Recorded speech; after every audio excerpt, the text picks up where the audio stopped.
Hello friends, welcome to my Pacific Wall. Friends, आज की video में मैं आपको बताऊंगी कि जो ये पिंडिये बनाए थे हमने, इनकी पूजा कैसे करनी है।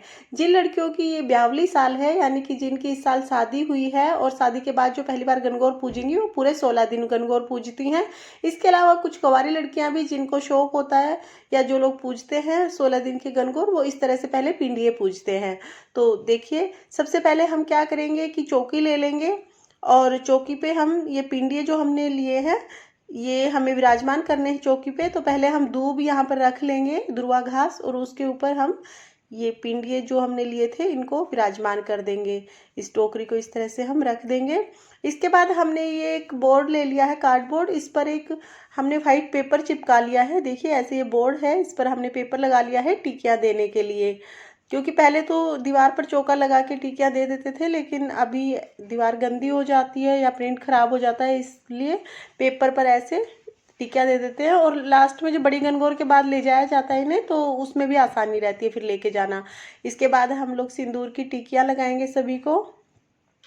ये यहाँ पर हम रोली की टिक्की लगाएंगे और सभी पिंडियों को, और हम काजल की टिक्की लगाएंगे। तो अभी ये गीले हैं, थोड़ा ज़्यादा सा सिंदूर लेके हम इन पर टिकियाँ लगाएंगे। इस तरह से सभी पर सिंदूर की टिक्की लगाने के बाद हम लोग काजल की टिक्की लगाएंगे। काजल की टिक्की थोड़ी हल्की दिखाई देगी, लेकिन अभी गीले हैं तो थोड़ी हल्की दिखाई देगी, बाद में सूखने के बाद ये पूरी तरह से दिखाई देने लगेगी। तो इस तरह से हम काजल की भी टिकियाँ लगा लेंगे। इसके बाद जो ये वाइट पेपर हमने लिया है, इस पर टिकियाँ लगाएंगे। तो जो ब्यावली साल है, जिन लड़कियों का जो गणगौर पूज रही हैं, वो टिकियाँ लगाएंगी। ऐसे एक सिंदूर की टिक्की लगाएंगी, फिर पूरी लाइन में से सिंदूर की लगती जाएगी डेली, और ये नीचे काजल की।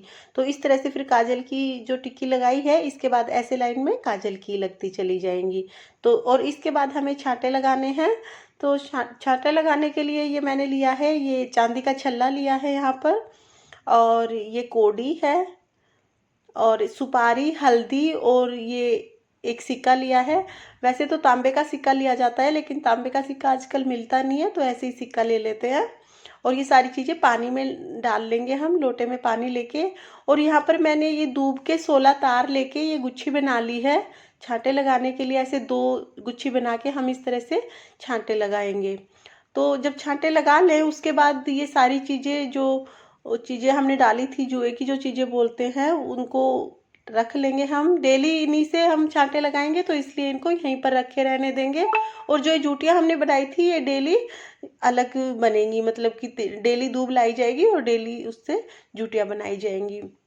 और इसके बाद ये लेना है सूरज डोरा। तो सूरज डोरे में 8 सूत के तार लेके उस पर 8 गांठें लगा के इस तरह से डोरा बनाया जाता है। और ऐसे 8 गेहूं के दाने लिए जाते हैं हाथ में, और उसके बाद ये कहानी सुनी जाती है। तो यहीं पर बैठ के ये डोरा लिया जाता है। सूरज का जो डोरा होता है, ये यहीं पे बैठ के लिया जाता है। और जो बड़ी गणगौर होती है, उस दिन, जो तीसरे नवरात्रे पे जो बड़ी गणगौर मनाई जाती है, उस दिन ये डोरा यहीं पे खोला जाता है। तो इसकी कहानी मेरी वीडियो में आ जाएगी, मैं वहाँ पर आपको बता दूंगी, आप वहाँ से सुन लेना। यहीं पर बैठकर इसकी कहानी सुनी जाती है। और इसके बाद ये सारा सामान हम यहीं पे रख देते हैं। और जो ये पानी है, जो लोटे में पानी बच गया था, ये आप किसी भी पेड़ में डाल दें। ऐसे ही इधर उधर ना बिखेरे इस पानी को, किसी भी पेड़ में डाल दें। और इसके बाद जो ये टोकरी है, इसको एक बार उठाना होता है। पूजा करने के बाद, ये टीके लगाने के बाद इसको उठाना होता है। उठा के आप मतलब उठा के वहीं की वहीं रख भी सकते हैं, या अभी ये गीले हैं तो आप इनको उठा के घर पे कहीं भी जहाँ पर धूप आती है, वहाँ पर आंगन में रख सकते हैं। तो फ्रेंड्स, बासोड़े तक गणगौर की पूजा इसी तरह से की जाती है, और इसमें जो गीत गाए जाते हैं वो आपको मेरे चैनल पर मिल जाएंगे। Thanks for watching.